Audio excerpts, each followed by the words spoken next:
একটু সামনে আসা যাবে ভাই, আসা যাবে? কষ্ট না হলে একটু আগা দিকে ফাঁকা জায়গাটা আসেন, আসেন সামনের দিকে আসেন, একটু আসেন।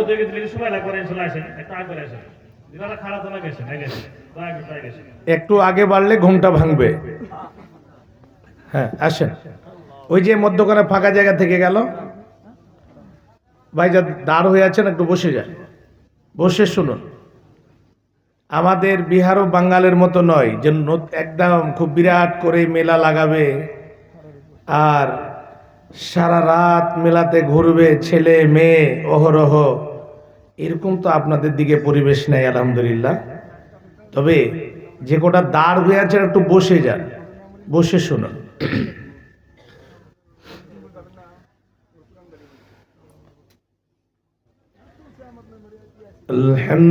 আলহামদুলিল্লাহ নাহমাদুহু ওয়া নাস্তাঈনুহু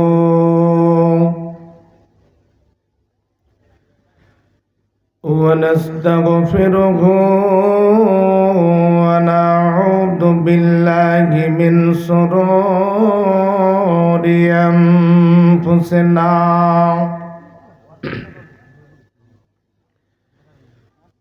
ومن سيئات أعمالنا من يهده الله فلا مضل له ومن يضلل فلا هادي له وأشهد أن لا إله إلا الله وحده لا شريك له وأشهد أن محمدا عبده ورسوله الذي أرسله بالحق بشيرا ونذيرا وداعيا إلى الله بإذنه وسراجا منيرا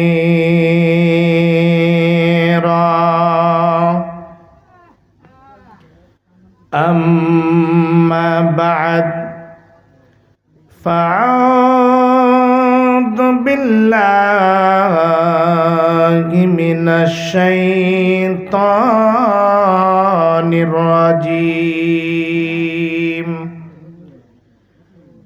بسم الله الرحمن الرحيم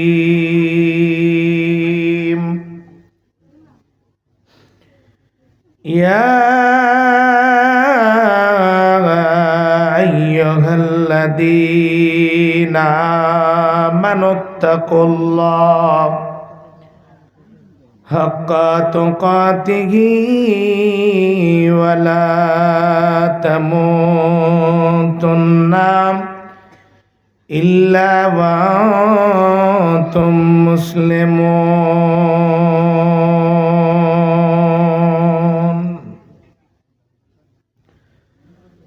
وقال الله تبارك وتعالى بسم الله الرحمن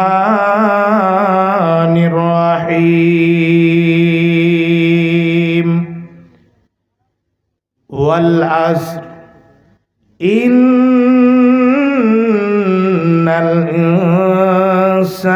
الإنسان لفي خسر إلى آخره.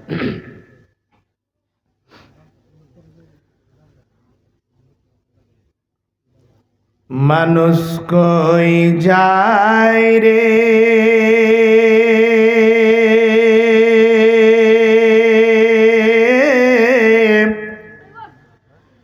দুনিয়া ছাড়িয়া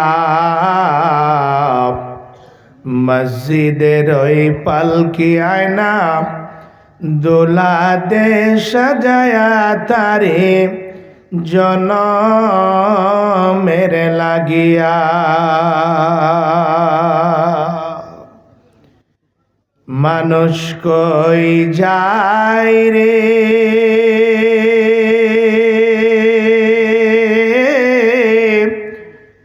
দুনিয়া ছাড়িয়া মসজিদের ওই পালকি আয়না দোলা দে সাজায়া তারে জনমের লাগিয়া এই বাড়ির জন্য করলা তুমি কতই মারামারি মামলা মোকদ্দমা করে নষ্ট করলে করি এই বাড়ির জন্য করলা তুমি কতই মারামারি মামলা মোকদ্দমা করে খুয়াইলে করি আজকে তুমি যাবে চলে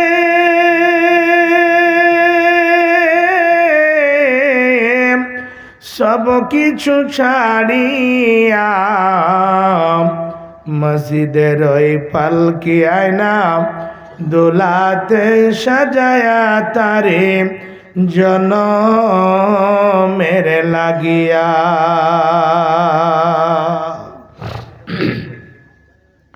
ছেলে মেয়ে নববধূর প্রেমেতে মজিয়া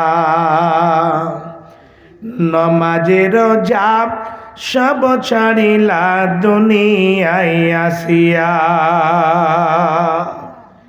ছেলে মেয়ে নববধূর প্রেমেতে মজিয়া নমাজের রোজা সব ছাড়িলা দুনিয়ায় আসিয়া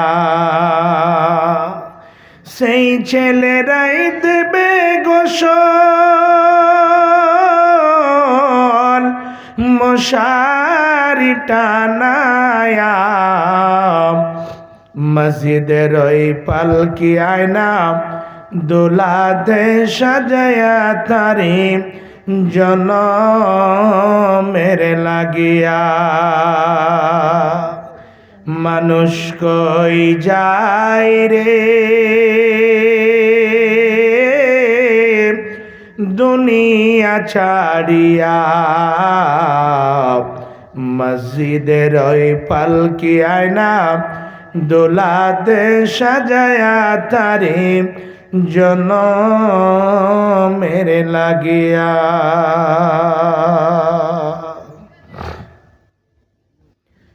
উপস্থিত শ্রদ্ধেয় সম্মানীয় নির্বাচিত আজকে এই মহোদী সভার সভাপতি মহাশয়, মঞ্চের উপরে উলামায়ে কেরাম, আমার সামনে বসে থাকা ইসলাম দরদি, ইসলাম পিপাসু, দিন প্রিয়, ইসলাম প্রিয় আমার বাপজান যুবক ভাইয়েরা, পর্দার অন্তরালে বসে থাকা অবলা সরলা মা এবং খালারা, সর্বাগ্রী সেই মহান আল্লাহর আমি কৃতজ্ঞতা জ্ঞাপন করি, যেই মহান প্রভু আমাদেরকে সুন্দরভাবে এই দ্বীনি মজলিসে বসে কোরআন এবং হাদিসের বয়ান শ্রবণ করার সুযোগ দান করেছেন। তাই আমরা সেই মহান স্রষ্টার দরবারে একটিবার শুকরিয়া আদায় করব, অন্তর খুলে পড়ুন আলহামদুলিল্লাহ। তারপরে পরে আমাদের বিশ্বনবী মানবকুল শিরোমণি নবী আহমদ মুস্তফা মুহাম্মদ মুস্তফা সকলে পড়ুন সাল্লাল্লাহু আলাইহি ওয়াসাল্লাম। তিনার প্রতি শতকোটি শান্তির ধারা বর্ষিত হোক। আল্লাহুম্মা সাল্লি আলাইহি, আল্লাহুম্মা বারিক, আল্লাহুম্মা আমিন। বাপজান আমার যুবক ভাইয়েরা, সন্ধ্যা থেকে নিয়ে এখন পর্যন্ত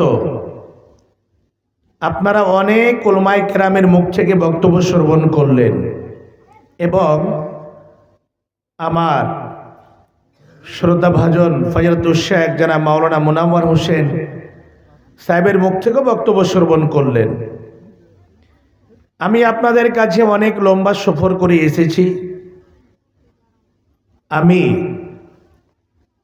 রাত্রি 10টার সময় সভা থেকে বের হয়ে স্টেশনে 3:30টার সময় গাড়ি ধরে 10:30টায় নিউ বঙ্গগাঁয়ে নেমে আবার ওখান থেকে বাস ধরে আপনার মাকড়ি থেকে আবার খুরমুজা হয়ে লক্ষ্মীপুর। একটা আশা, কি আশা? যে আমি ওখানে গিয়ে দুটো কোরআন হাদিসের বয়ান শোনাবো, এটা মেন উদ্দেশ্য। আপনারা যে বাড়ি ঘর ছেড়ে ঠান্ডার মৌসুমে গরম বিছানা ছেড়ে এসেছেন, মূল উদ্দেশ্য হলো কোরআন হাদিসের বয়ান শ্রবণ করে নিজের ঈমানটাকে তাজা করব। মানুষের ঈমান কমে এবং বাড়ে। হাদিসে স্পষ্ট বয়ান এসেছে মানুষের ঈমান কখন কমে? যখন মানুষ খারাপ কাজের দিকে যায়, যখন মানুষ গুনার কাজের দিকে যায়, তখন তার ঈমানটা কমে। আর যখন মানুষ ভালো কাজের দিকে যাবে, কোরআন হাদিসের বয়ান শ্রবণ করবে, ভালো কাজ করবে, নেক আমল করবে, সলেহ আমল করবে, তখন মানুষের ঈমান বৃদ্ধি পেয়ে যায়, ঈমানটা বাড়ে। আজকে 1 জানুয়ারি, এটা যদি ইংরেজি মাস হিসাবে ধরেন তাহলে বছরের প্রথম মাস। আরবিক হিসাবে সেটা যদি প্রথম মাস নেন বছরের, তাহলে মুহাররমুল হারাম, সে মাসটা হচ্ছে বছরের প্রথম মাস। আজকে এই 1 জানুয়ারি বলে অনেক মুসলমান ভাইয়েরা এত মোবাইলে, ফেসবুকে, হোয়াটসঅ্যাপে, আপনার সব জায়গাতে, সোশ্যাল মিডিয়াতে কি লিখছেন? Happy new year. জি, মানে এই সংবাদটা জানাচ্ছে। আবার এটা শুধু মুখে না, আবার কি করছে জানেন? আবার রাত 12টা থেকে কি উৎসাহ, কি তাফাল্লিং, একেবারে মোবাইলে বলছে আর 1 মিনিট আছে 2026 সাল পড়তে, আর 30 সেকেন্ড আছে। আর তারপরে আবার কি করতে লাগলো? ভটকা ফোটাতে লাগলো, কত কি। আবার সকাল থেকে লোকাল মুরগি জবাই করতে হবে, খাসি জবাই করতে হবে, আবার এগুলোকে নিয়ে গিয়ে মাঠে রান্না করে, ময়দানে নিয়ে গিয়ে রান্না করে ডিজে বাজবে, খাবে। সকালে বাড়ি থেকে বের হবে ডিজে নিয়ে, গাড়িতে ডিজে সাজিয়ে আবার এই রকম করে গান বাজাতে বাজাতে সারা দিন ওখানে খাবে আর তাফাল্লিং করবে, আবার সন্ধ্যাবেলায় বাড়ি ফিরে আসবে। এটা মনে ধারণা হলো না যে আমার বয়স 30 ছিল, আমার 31 চালু হয়ে গেল। আমার বয়স 25 ছিল, 26 চালু হয়ে গেল। এই জায়গাটাতে তাফাল্লিং না করে, খুশি আর এত খাস করে এদিক ওদিক টাপাটাপি দৌড়াদৌড়ি না করে মনের মধ্যে একটা দুঃখ আনা প্রয়োজন ছিল। আল্লাহ, আমার বয়সটা একেবারে 30 ছিল 31-এ আসলো। হতে পারে এই কটা বয়স আমি যে কি করলাম, কি গুনাহ করলাম, আল্লাহর কাছে এসে ক্ষমা নেওয়ার প্রয়োজন ছিল কিনা। অবশ্যই উজু করে রাত্রেবেলায় 2 রাকাত নামাজ পড়ে আল্লাহর কাছে কান্নাকাটি করে ক্ষমা নেওয়ার প্রয়োজন ছিল কিনা, কিন্তু সেটার দিকে না। কি করলো? বলছে নতুন সাল পেয়ে গেলাম, নতুন বছর পেয়ে গেলাম, এত খুশি। আস্তাগফিরুল্লাহ। নবী থেকে নিয়ে, সাহাবী থেকে নিয়ে, তাবেঈন থেকে নিয়ে, তাবেঈন থেকে নিয়ে আপনি বই উঠিয়ে দেখেন, সৌদি আরবের ফতোয়া বোর্ডের ফতোয়া উঠিয়ে দেখেন, এই রকম খাস করে জানুয়ারি মাস তো দূরের কথা, আপনি মুহররম যে আরবি মাস, যেটা আল্লাহ রাব্বুল আলামিন মাস হিসাবে 12টা মাস দিয়েছেন, ওর মধ্যে আরবি মাসে প্রথম বছরে প্রথম মাস হচ্ছে মুহররম। এই মুহররম মাসকে স্বাগতম দেওয়া যাবে না, মোবারকবাদ দেওয়া যাবে না বলে এই রকম উলামায়ে কেরাম এই হিসাবে অনেক দ্বিমত করেছেন। কেউ বলেনি যে জায়েজ আছে, কিন্তু আজকে মোবাইলে মোবারকবাদ চলছে, কত কি চলছে। আজকে এই দিনের ব্যাপারে নিয়ে কত কি হচ্ছে দেখুন। আল্লাহ রাব্বুল আলামিন কোরআনের মধ্যে ঘোষণা দিচ্ছেন, আল্লাহ রাব্বুল আলামিন সূরা আসরের মধ্যে সবার কসম খেয়ে বলছেন, আল্লাহ বলেন, বিসমিল্লাহির রহমানির রহিম, ওয়াল আসর ইন্নাল ইনসানা লাফি খুসর ইল্লাল্লাযীনা আমানু ওয়া আমিলুস সালিহাত। আল্লাহ রাব্বুল আলামিন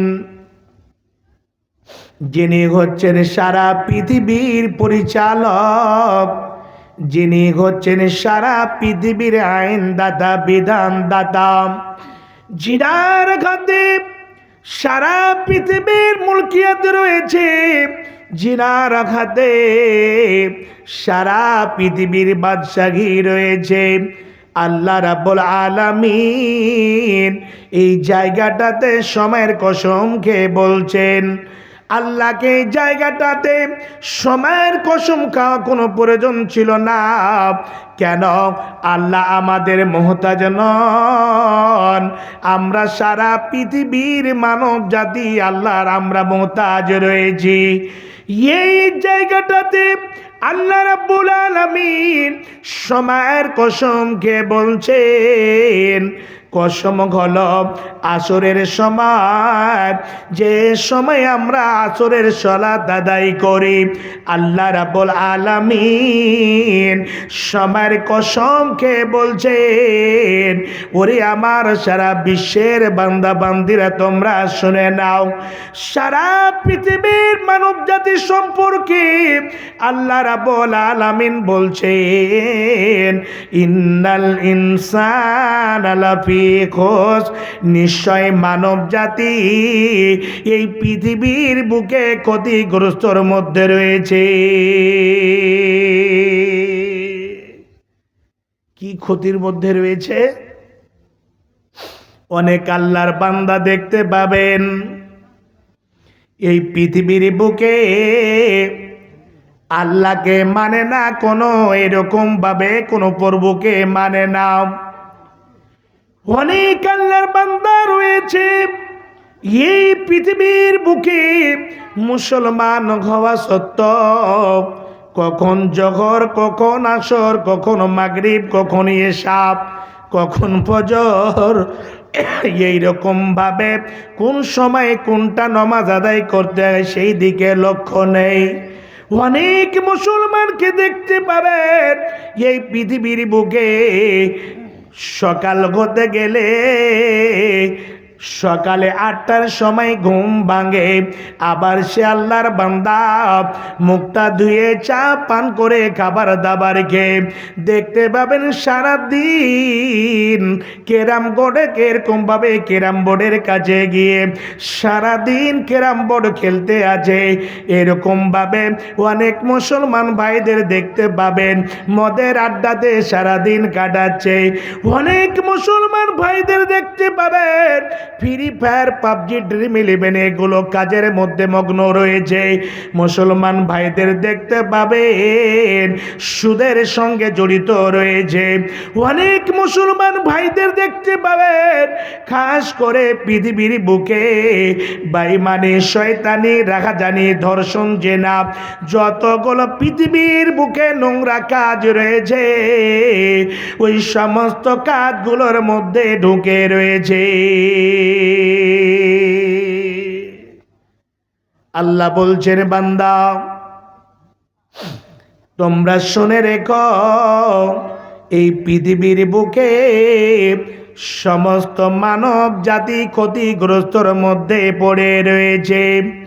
কাউকে দেখতে পাবেন ছোট ক্ষতির মধ্যে রয়েছে, কাউকে দেখবেন বিরাট বিরাট এইরকম জঘন্য কাজের মধ্যে ঢুকে রয়েছে। এই জমিনের বুকে বিড়ি, সিগারেট, পান, জর্দা থেকে নিয়ে যতগুলো নেশাদার দ্রব্য জিনিস রয়েছে ওই সমস্ত জিনিসগুলো খাচ্ছে এবং পান করেছে। এই পৃথিবীর বুকে জেনাটা একেবারে তাদের জন্য সহজ হয়ে গিয়েছে। এই পৃথিবীর বুকে এইরকম ভাবে নিজের জীবনটা কাটাচ্ছে। শুনুন, যেই রকম একটা গরু, মুরগি, ছাগল, ভেড়া, কুকুর, সিরেগাল নিজের জীবনটা কাটায়, সেই মতো আজকে মুসলমান ভাইরা, অনেক ভাইজান আমার, অনেক মা জননী একটা পশুর মতো নিজের জীবন কাটাচ্ছে। হে বাপজান আমার, আল্লাহ রাব্বুল আলামিন এই জায়গাটাতে সময়ের কসম খেয়ে বলছেন, ইন্নাল ইনসানা লাফি খুস, নিশ্চয় মানব জাতি ক্ষতিগ্রস্তর মধ্যে রয়েছে। আল্লাহ রাব্বুল আলামিন আবার তারপরে দ্বিতীয় বাক্য কি বলছেন শুনুন, শুনে রেখো, ইল্লাল্লাযীনা আমানু, নিশ্চয় যারা ঈমান এনেছে। কিন্তু শুনে নাও, যারা পৃথিবীর বুকে ঈমান এনেছে, আল্লাহকে এক বলে বিশ্বাস স্থাপন করেছে, আল্লাহকে সারা পৃথিবীর আইনদাতা, বিধানদাতা বলে মেনে নিয়েছে, এক নম্বরে শর্ত হলো আল্লাহর প্রতি ঈমান আনা।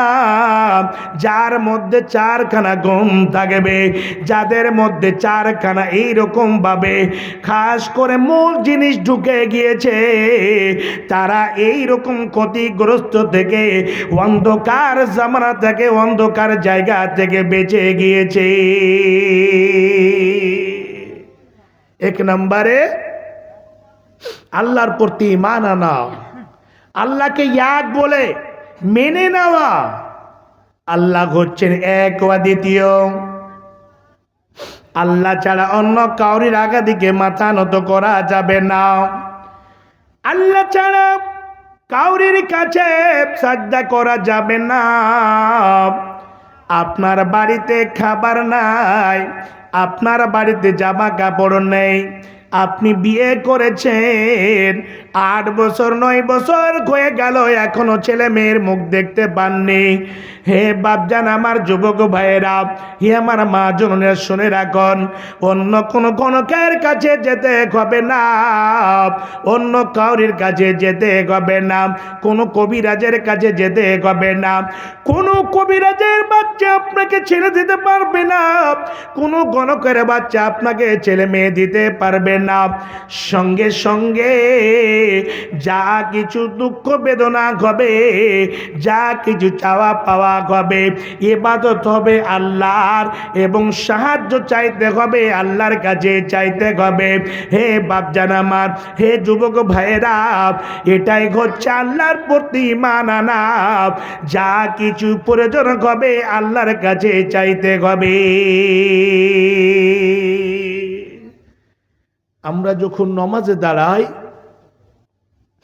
আল্লাহু আকবার বলে যখন বুকে হাত বাঁধি, আমরা কোরআন তেলাওয়াত করি, সূরা ফাতিহা তেলাওয়াত করি, আলহামদুলিল্লাহি রাব্বিল আলামিন আর রহমানির রহিম মালিকি ইয়াউমিদ্দিন। তারপরে আমরা আয়াতটা পড়ি, ইয়্যাকা না'বুদু ওয়া ইয়্যাকা নাস্তাঈন। আল্লাহ, তোমারই ইবাদত বান্দেগি করি এবং তোমারই কাছে সাহায্য চাই। এই পৃথিবীর বুকে যখনই আমরা সাক্ষ্য দেব আল্লাহ এক অদ্বিতীয়, আল্লাহ ছাড়া কোনো মাবুদ নেই, তখন শুনুন, আল্লাহর সঙ্গে কাউকে জড়িত করা যাবে না। আল্লাহ ছাড়া কারোর আগা দিকে মাথা নত করা যাবে না, কোনো গাছের আগা দিকে মাথা নত করা যাবে না, কোনো এইরকমভাবে কোনো মানুষের আগা দিকে মাথা নত করা যাবে না, কোনো কবরের পাশে গিয়ে কারোর কাছে কিছু চাওয়া যাবে না। স্বয়ং আল্লাহর কাছে চাইতে হবে। বিশ্বনবী নবী মুহাম্মদুর রাসূলুল্লাহ সাল্লাল্লাহু আলাইহি ওয়াসাল্লাম সুন্দরভাবে শিখিয়ে দিয়েছেন, ওরে আমার সাহাবীরা, ওরে আমার উম্মতেরা, তোমরা শোনো, ইজা সালতা ফাসআলিল্লাহ, যখন তোমরা কোনো জিনিস চাইবে, তোমার বাড়িতে খাবার নাই, তোমার বাড়িতে জামা কাপড় নাই, যা জিনিসের প্রয়োজন হবে তোমরা স্বয়ং আল্লাহর কাছে চাইবে, আল্লাহ ছাড়া অন্য কাউরির কাছে চাইবে না। নারে তাকবীর! আল্লাহ ছাড়া কাউরির কাছে চাওয়া যাবে না। দ্বিতীয় নম্বরে বলছেন, ওয়াইজাস্তানতা ফাস্তাইনু বিল্লাহ, যখন কোনো বিপদে পড়বে মদদ চাইবে স্বয়ং আল্লাহর কাছে চাইবে। হে যুবক ভাইয়েরা, আপনি বাড়ি থেকে বের হয়েছেন, রাত 12টা 1টা হয়ে গিয়েছে, গাড়ি পান না, কেমন করে বাড়ি আসবেন? একাই দাঁড় খুঁয়ে আছেন। সেই সময় আপনি যদি আল্লাহকে স্মরণ করেন, আল্লাহ তুমি আমার জন্য যথেষ্ট, আল্লাহ তুমি আমার ব্যবস্থা করে দাও। যে কোনো বিপদে পড়েছেন, আল্লাহর কাছে যদি সাহায্য চান, বিশ্বনবী বলেন, যখন তোমরা কোনো মদদ চাইবে, কোনো বিপদে পড়ে যাবে, সঙ্গে সঙ্গে আল্লাহর কাছে মদদ চাইবে। হে বাপজান, আমার যুবক ভাইয়েরা, হযরত ইব্রাহিম আলাইহিস সালামকে যখন জালেম বাদশাহ, স্বৈরাচারী শাসক আগুনে ফেলার জন্য লকড়ি জমা করেছে, চিতা জ্বালিয়েছে, ইব্রাহিমকে আগুনে ফেলা যাবে, ইব্রাহিমকে আগুনে ফেলা হবে। ইব্রাহিম আলাইহিস সালাম আল্লাহর কাছে আল্লাহকে স্মরণ করে বলছেন, হাসবি আল্লাহ ওয়া নি'মাল ওয়াকিল, বা হাসবুনাল্লাহু ওয়া নি'মাল ওয়াকিল। আল্লাহ তুমি আমার জন্য যথেষ্ট, আল্লাহ আমি তোমার কাছে সাহায্য চাই। আল্লাহর কাছে ইব্রাহিম আলাইহিস সালাম সাহায্য চাইলেন। যখনই সাহায্য চেয়েছেন, সঙ্গে সঙ্গে আল্লাহ রাব্বুল আলামিন ডাকে সাড়া দিয়েছেন। সঙ্গে সঙ্গে আগুনকে বলছে, হে আগুন, একেবারে ঠান্ডা হয়ে যাও, আমার প্রিয় বন্ধুকে যেন বিন্দু পরিমাণ কোনো কষ্ট না হয়। ভাবছেন, আমি এই কথাটা বলতে গিয়ে বাধ্য হলাম বলতে, এক নম্বরে আল্লাহর প্রতি ঈমান আনতে হবে।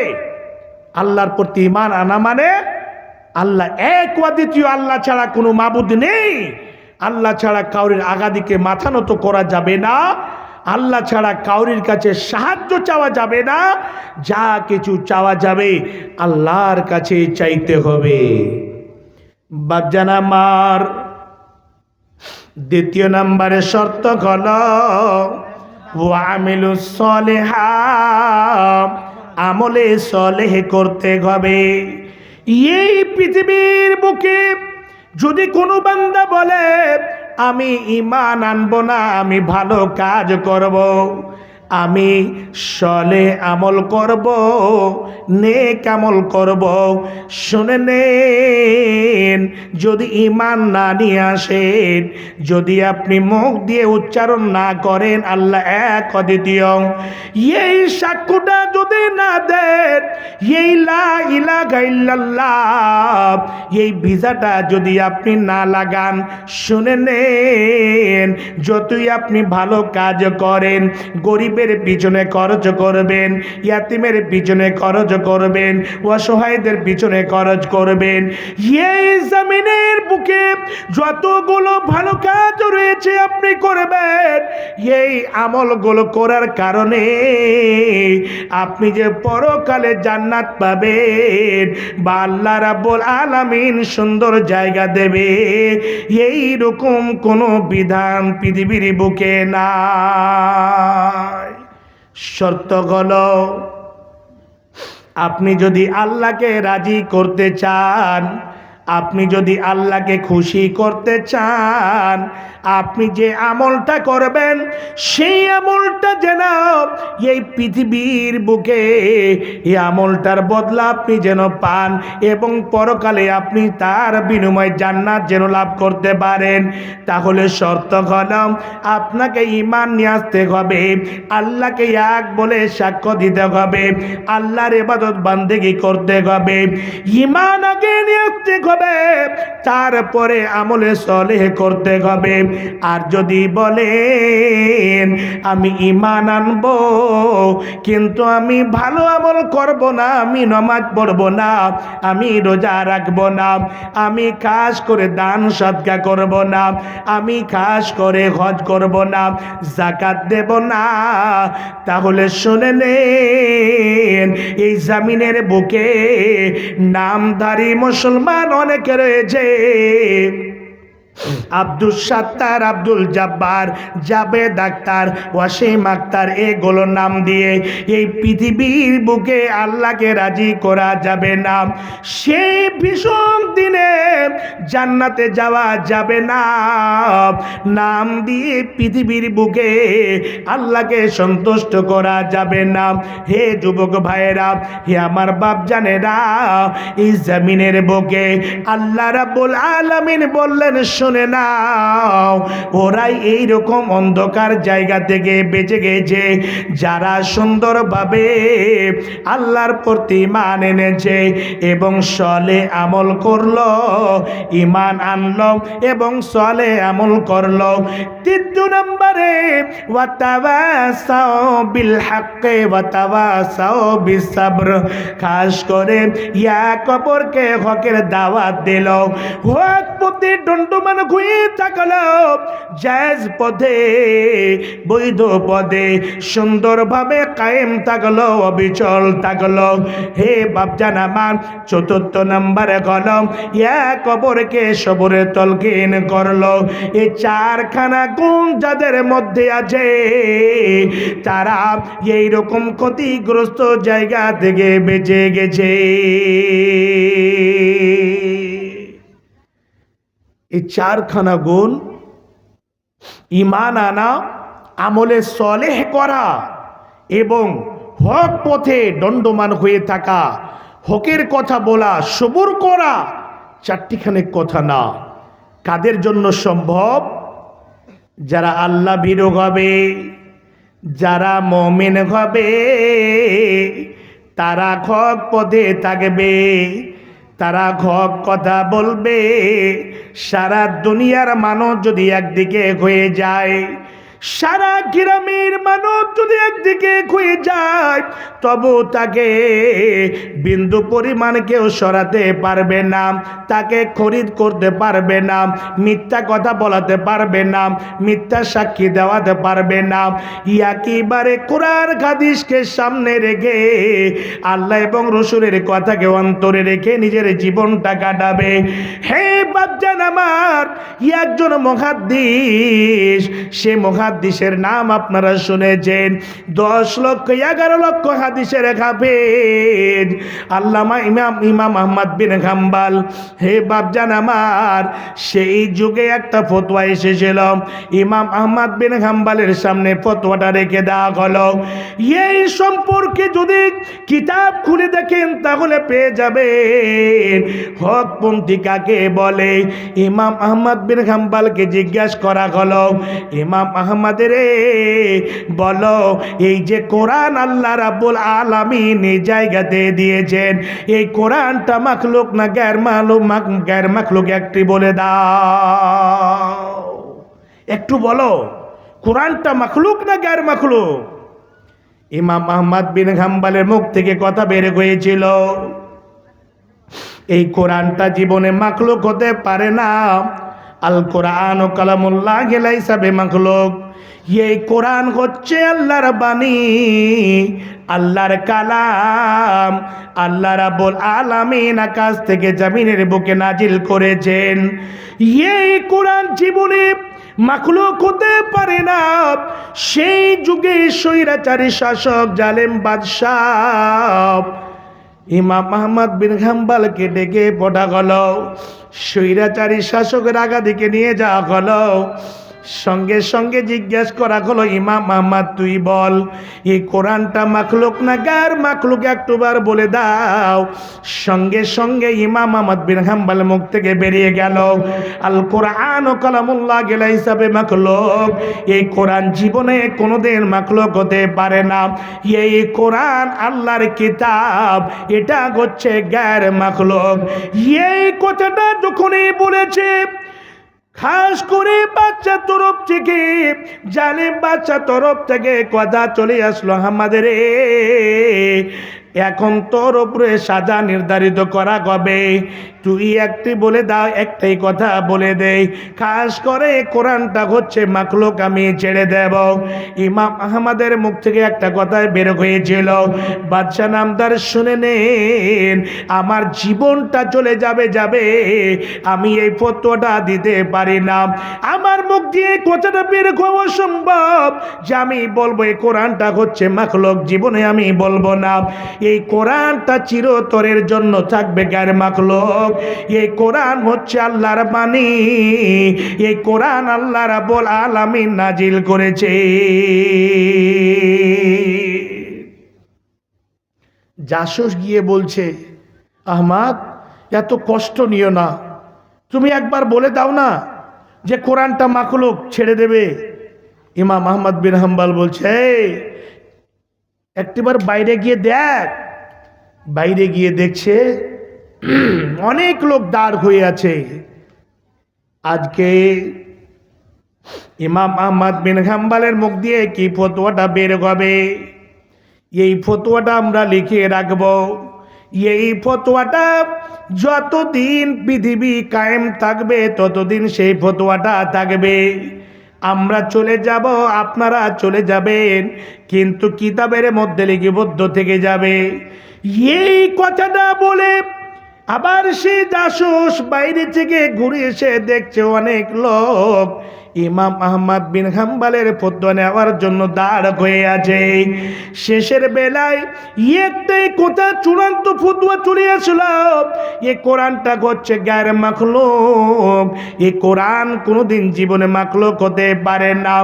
শেষের বেলায় এত বড় মুহাদ্দিস, 10,11,00,000 হাদিসের হাফেজ, হে বাপজান আমার, হে মা জননী শুনে রাখুন, ইমাম আহমদ বিন হাম্বলের একটাই কথা বলার কারণে ইমাম আহমদ বিন হাম্বলের গলাতে রশি লাগিয়ে দেওয়া গেল, পায়ে রশি লাগিয়ে দেওয়া গেল। রশি লাগিয়ে দিয়ে ছোট ছোট বাচ্চাদের হাতে দিয়ে দেওয়া হলো। এই ছোট ছোট বাচ্চাদের হাতে দিয়ে ওই ছোট ছোট বাচ্চারা কি করতে লাগলো, যে মতোই একটা মোরা ছাগলকে রাস্তাতে টেনে নিয়ে যাওয়া হয়, যে মতো একটা মোরা কুকুরকে টেনে নিয়ে যাওয়া হয়, এইরকম করে গাতে পায়ে গলায় রশি দিয়ে দিয়ে ইমাম আহমদ বিন হাম্বলকে টানতে আরম্ভ করলো। গ্রামে গ্রামে, রাস্তায় রাস্তায়, শরীরের মধ্যে কোন এমন একটা জায়গা ছিল না যে জায়গাতে ইমাম আহমদ বিন হাম্বলের শরীরের মধ্যে একটা এইরকম ভাবে আঘাত লাগেনি, রক্ত পড়েনি। এই জমিনের বুকে ইমাম আহমদ বিন হাম্বলকে এত বড় কষ্ট দিয়েছিলেন, কিন্তু শুনে নেন, শেষ পর্যন্ত একটাই বাক্য ইমাম আহমদ বিন হাম্বলের মুখ থেকে বের হয়েছিল, এই কোরআন জীবনে মাখলুক হতে পারে না, এই কোরআনটা চিরতরের জন্য থাকবে গায়ের মাখলুক। শেষ পর্যন্ত অনেকদিন জেলে রেখে কত কি কষ্ট দিয়ে, লম্বা ইতিহাস রয়েছে, ওইদিকে আমি যাচ্ছি না। শেষের বেলায় ইমাম আহমদ বিন হাম্বলের উপরে শর্ত লাগা হলো, তুমি কোরআনের দাস দিতে পাবে না, হাদিসের দাস দিতে পাবে না, কোরআনের শিক্ষা দিতে পাবে না, হাদিসের শিক্ষা দিতে পাবে না। যেই মতো নজরবন্দি করে বাড়ির মধ্যে ঢুকিয়ে রাখা হয়, সেই মতো করে ইমাম আহমদ বিন হাম্বলের উপরে শর্ত লাগা হলো। হে বাপজান আমার শুনে নেন, এরাই হচ্ছে হক্কানি আলেম, এরাই হচ্ছে হকের পথে দাঁড়িয়ে চাকরিওয়ালা।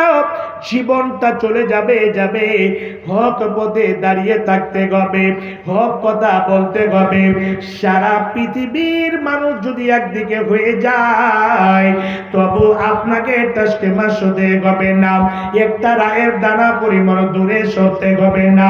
আল্লাহ এবং রাসূলের কথা অনুযায়ী আপনাকে সেই জায়গাতে দণ্ডমান হয়ে থাকতে হবে। যদি আপনি থাকতে পারেন, আল্লাহ রাব্বুল আলামিন কোরআনের মধ্যে ঘোষণা দিয়েছেন, ইন্নাল্লাযীনা ক্বালু রাব্বুনাল্লাহু সুম্মা ইসতাকামু তাতানাজ্জালু আলাইহিমুল মালায়েকা আল্লা তাখাফু ওয়া লা তাহজানু ওয়া আবশিরু বিল জান্নাতিল্লাতী কুনতুম তুআদুন। আল্লাহ রাব্বুল আলামিন বলেন, ইন্নাল্লাযীনা ক্বালু, নিশ্চয় যারা বলে আমার প্রভু হচ্ছেন এক, আমার প্রভু হচ্ছেন আল্লাহ, সুম্মা ইসতাকামু, এবং তারা যদি তার উপরে অবিচল থাকতে পারে, কায়েম থাকতে পারে, দণ্ডমান হয়ে থাকতে পারে, আল্লাহ এবং রাসূলের কথা অনুযায়ী সুন্দরভাবে ইস্তাকামাত হিসাবে মজবুত হয়ে দাঁড় হয়ে থাকতে পারে। হে বাপজান আমার, যে বয়সটা আল্লাহ রাব্বুল আলামিন আমাদের দিয়েছেন, কাউকে 100 বছর সময় দিয়েছেন, কাউকে 90 বছর সময় দিয়েছেন, কাউকে 70 বছর সময় দিয়েছেন। এই সময়টাকে যদি আমরা সুন্দরভাবে আল্লাহ এবং রাসূলের কথা অনুযায়ী যদি আমরা কাটাতে পারি, কোরআন হাদিস অনুযায়ী যদি আমরা কাটাতে পারি, তাওহীদের উপরে যদি আমরা কাটাতে পারি, যেই দিন আমাদের কাছে মালাকুল মউত এসে হাজির হয়ে যাবে, সঙ্গে সঙ্গে আল্লাহ রাব্বুল আলামিন ফেরেশতাদেরকে পাঠিয়ে দিয়ে আমাদের সুসংবাদ জানিয়ে দেবেন। কি সুসংবাদ জানাবেন? আল্লাহ বলছেন এই জায়গাটাতে কি সুসংবাদ জানাবেন, ইন্নাল্লাযীনা ক্বালু রাব্বুনাল্লাহু সুম্মা ইসতাকামু তাতানাজ্জালু আলাইহিমুল মালায়েকা, ফেরেশতা এসে সঙ্গে সঙ্গে বলবে, হে বান্দা, হে আল্লাহর বান্দা বান্দিরা, আল্লাহ তাখাফু, আর তোমাদেরকে ভয়ভীত হতে হবে না, আর তোমাদেরকে টেনশন করতে হবে না, এই জায়গাতে আর তোমাদেরকে নিরাশ হয়ে যেতে হবে না, ওয়ালা তাহজানু, আর তোমাদেরকে হতাশা হয়ে যেতে হবে না। যত দুঃখ বেদনা করেছো জমিনের বুকে করেছো, আর তোমাদেরকে টেনশন করতে হবে না। শুধু তাই নয়, আরো সুন্দরভাবে সুসংবাদ জানাবেন। আল্লাহর ফেরেশতাগণ এসে বলবেন, হে আল্লাহর বান্দা, জমিনের বুকে যেটার জন্য তোমরা পরিশ্রম করেছো, সকাল বেলায় খাস করে তোমরা রাত্রে 4টার সময় ঠান্ডার মৌসুমে তোমাদের ঘুম ভেঙে গিয়েছিল, তুত্তুর করে কাঁপতে কাঁপতে শরীরে জামা ছিল না, যখনই আজানের ধ্বনি কানে পড়েছে আসসালাতু খায়রুম মিনান নাম, সঙ্গে সঙ্গে বিছানাকে ছেড়ে দিয়ে উজু করে আল্লাহর ঘরে গিয়ে নামাজ আদায় করেছো। এই পৃথিবীর বুকে তুমি ভালো করে 3টার সময় খেতে পাওনি, কিন্তু তুমি রিক্সা চালিয়েছো, ঠেলা চালিয়েছো, বস্তা বহন করেছো, স্টেশনে তুমি কুলির কাম করেছো। এই পৃথিবীর বুকে যতগুলো কষ্টের কাজ রয়েছে তুমি সেই কাজগুলো করেছো, কিন্তু সময় যখন আজানের ধ্বনি কানে পড়েছে, হাইয়া আলাস সালার ধ্বনি যখন পড়েছে, সঙ্গে সঙ্গে তুমি রিক্সাটা চালা বন্ধ করে দিয়ে, ঠেলা চালা বন্ধ করে দিয়ে সুন্দরভাবে উজু করে আল্লাহকে রাজি করার জন্য সুন্দর করে গিয়ে 4 রাকাত নামাজ পড়েছো, 2 রাকাত নামাজ পড়েছো। হে বাচ্চারা আমার, সমস্ত মুমিন মুমিনা বান্দা বান্দির সাথে আল্লাহ রাব্বুল আলামিন ওয়াদা করেছে। কিসের ওয়াদা করেছে? বান্দারে, তোমরা যদি পৃথিবীর বুকে আমার কথা যদি মেনে চলো, আমাকে যদি সময় দিয়ে চলো, আমার যতগুলো বিধান রয়েছে যদি মেনে চলো, আর তোমার জীবনটাকে যদি আমার পথে কাটাতে পারো, আমি আল্লাহ তোমাদের সাথে আমি চুক্তিবদ্ধ করে নিচ্ছি, আমি তোমাদের সাথে ওয়াদা করেছি, সের বিনিময় আমি আল্লাহ তোমাদেরকে জান্নাত